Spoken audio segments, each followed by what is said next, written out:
Baik, salam sehat untuk semuanya. Kita ketemu lagi dalam inisiasi ketiga. Dalam inisiasi ketiga ini kita bicarakan sesuatu tentang alur kerja dari sebuah perusahaan. Ya, saya akan mencoba menjelaskan pada Anda sebuah alur kerja dari jenis sebuah perusahaan bisnis yang namanya manufacture. Ya, manufacture. Ini pengalaman saya bagikan bagi Anda tentang alur kerja manufacture ya. Manufacture itu jadi sebelum Anda mengenal, alur kerja sebuah aplikasi, Anda harus kenal dulu dengan sebuah proses bisnis dalam sebuah perusahaan.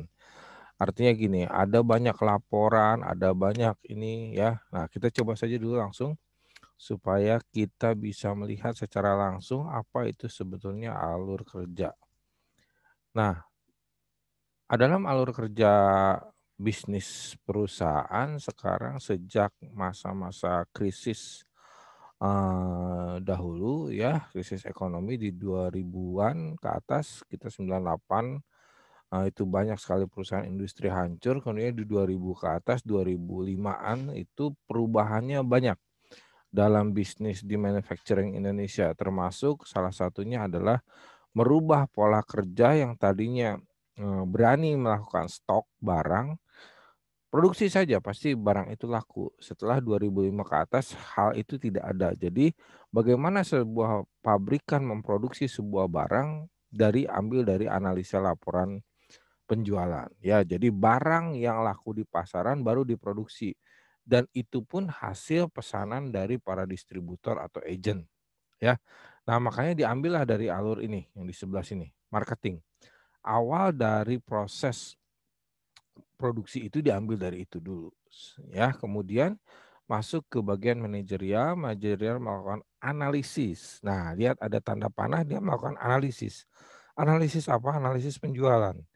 Di situ kelihatan mana barang yang laku, mana barang yang tidak, mana yang kurang, mana yang ini. Nah, prosesnya akan dianalisis, kemudian yang laku tersebut akan diproduksi lebih lanjut. Nah, penyusunan perencanaan produksi masuk langsung ke bidang PPIC atau perencanaan produksi. Dari perencanaan produksi ini barang disusun. Ya, proses perencanaan produksi ini barang disusun. Barang disusun dimasukin kemana? Nah, dimasukkan ke bagian produksi. Barang produksi ini melakukan pengecekan terhadap barang-barang yang akan diproduksi. Pengecekan itu adalah pengecekan terhadap bahan baku. Bahan baku dari barang yang akan diproduksi. Kemudian ada keperluan bahan bakunya, dicek lagi. Selanjutnya adalah keperluan bahan baku ini akan dilarikan ke gudang. Gudang akan mengecek apakah barang tersebut tersedia atau tidak. Jika tidak, maka proses produksi akan terhambat. Artinya harus ada proses pemesanan bahan baku. Pemesanan bahan baku ini akan dikeluarkan oleh bagian purchasing atau pembelian bahan baku. Nah, purchasing akan memesan kepada siapa? Ke supplier. Ya, ke supplier. Supplier ini ya, pemesanan ini akan dikoordinasi dulu ke bidang keuangan.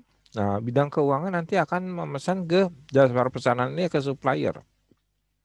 Beri daftar pesanan ini ke supplier. Supplier akan mengirimkan barang yang dipesan tersebut masuk ke dalam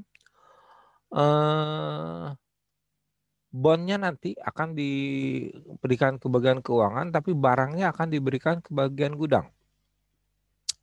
Nah, setelah barangnya ada, baru proses produksi bisa dilaksanakan. Kecuali tadi barangnya sudah cukup, memang tersedia di gudang, proses produksi bisa dilakukan. Kemudian barang yang tadinya data barang jadi tersebut, kemudian dilakukan proses pengiriman ke gudang. Gudang ini nanti akan mencoba membuat suatu laporan terhadap barang yang diproduksi untuk diberikan ke bagian pengiriman ya. Barang tersebut akan diberi ke bagian pengiriman ya, pengiriman barang ya. Nanti ada bagian pengiriman barang. Kita lihat ke sebelah sini. Nah, ini akan pengiriman barang, terjadi pengiriman barang. Nah, ini barang akan dikirim. Dikirim kemana? Dikirim kepada agent atau distributor yang sudah mesan lewat marketing. Nah, kira-kira seperti itulah tentang peredaran model peredaran proses bisnis dalam sebuah pabrikan. Ini mungkin tidak mempresentasikan secara langsung proses tadi, karena tentu ada yang lebih rumit lagi dari ini dan banyak yang lebih rumit. Ini secara general saja supaya teman-teman bisa tahu nih di mana sih prosesnya tadi gitu, di antara banyak departemen itu bekerja samanya di mana. Nah, ini yang disebut dengan arusnya. Ya, dengan arus, dokumennya, arus informasinya, harus kemana dulu. Nah, ini adalah, contoh alur, sebuah, perusahaan yang namanya industri. Memang tidak dilakukan secara detail karena tentu banyak hal-hal lain yang bisa dituliskan di sini, seperti misalkan proses produksinya berapa banyak, ininya berapa secara detail, nanti ada laporannya seperti apa.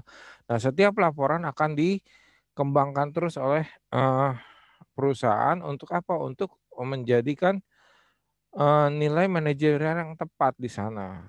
Kalau manajerialnya tepat, tentu proses produksinya lancar, kemudian proses, pengirimannya lancar, ini akan selalu menguntungkan bagi perusahaan tersebut.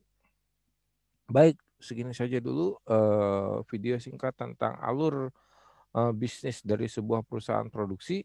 Tetap sehat, tetap survive, patuhi protokol kesehatan, pakai masker, cuci tangan, dan jauhi kerumunan agar pandemi segera terlewati di Indonesia. Terima kasih, salam sehat.